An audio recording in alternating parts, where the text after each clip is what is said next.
नमस्कार। आप देख रहे हैं समाज से जाति, मजहब, संप्रदाय, अंधविश्वास, बुराई और खामियों को दूर कर एक सब समाज निर्माण करने की बात।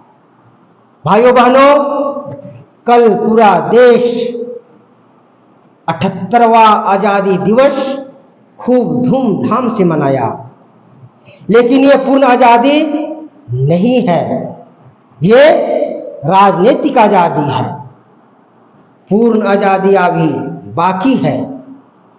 राजनीतिक आजादी हमें वोट देने का अधिकार देता है, लेकिन वोट देने का अधिकार मिल जाने से हमारी आवश्यकताओं की पूर्ति नहीं होगी। वोट देने का अधिकार मिल जाने से हमारा विकास नहीं होगा।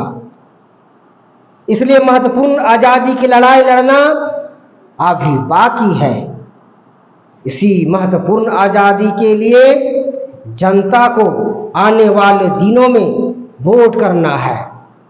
और ये महत्वपूर्ण आजादी है आर्थिक आजादी और सामाजिक आजादी। आर्थिक आजादी का मतलब ये नहीं है कि जो जितना चाहे उतना धन जमा कर ले। आर्थिक आजादी का मतलब है सभी को रोटी, कपड़ा, मकान, शिक्षा, चिकित्सा की सिक्योरिटी होनी चाहिए। और सामाजिक आजादी का मतलब क्या है? स्वस्थ राष्ट्र का निर्माण। जैसा हमारे यशस्वी प्रधानमंत्री मोदी जी ने लाल किले से अपना मनोभाव व्यक्त किए। देश आज भी जाति मजहब में बटा हुआ है और इसके कारण समाज में अनेक समस्याएं हैं। समाज आज भी मानसिक अंधकार में जी रहा है।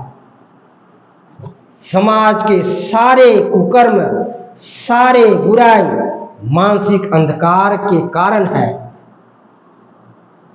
बहन बेटियों का बलात्कार, फिर हत्या, मानसिक अंधकार ही तो है। इसलिए चरित्र निर्माण करिए, तभी राष्ट्रीय चरित्र शिरोमणि होगा। जातिवाद की राजनीति करने वाले को वोट मत दीजिए, मजहब की राजनीति करने वाले को वोट मत दीजिए और यम नियम का पालन करिए, तब हमें पूर्ण आजादी मिलेगी। समाज को यम नियम का ज्ञान दिया जाए। सरकार से मैं निवेदन करता हूं कि पाठ्यक्रम में यम नियम को शामिल किया जाए, तभी आदर्शवान नागरिक तैयार होंगे। आदर्श जीवन के अभाव में अनेक लोगों को जहां देखो बीड़ी सिगरेट पीते दिख जाएंगे, गुटखा तंबाकू खाते दिख जाएंगे, शराब पीकर डोलते हुए मिल जाएंगे। ये सब आदर्श जीवन के अभाव के कारण है।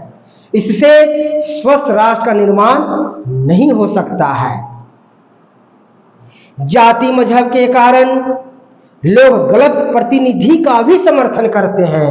इससे राष्ट्र का चरित्र शिरोमणि नहीं हो सकता है। इसलिए आदर्श जीवन शैली के लिए प्रयास होना चाहिए। बिना आदर्श जीवन शैली के राष्ट्र ना शिरोमणि बन सकता है और ना ही स्वस्थ बन सकता है। इसलिए आदर्श जीवन शैली के लिए जन चेतना जगाया जाए, यम नियम का पालन करने के लिए जन चेतना जगाया जाए। लोगों के मूलभूत आवश्यकताओं की पूर्ति करना सरकार का काम है और लोगों को आदर्शवान बनाना साधु संतों का काम। ऐसी व्यवस्था बने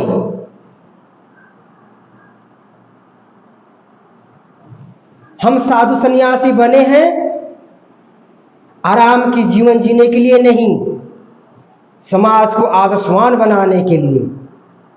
सन्यासी बने हैं आत्म मोक्षार्थम जगत हिताय च के लिए।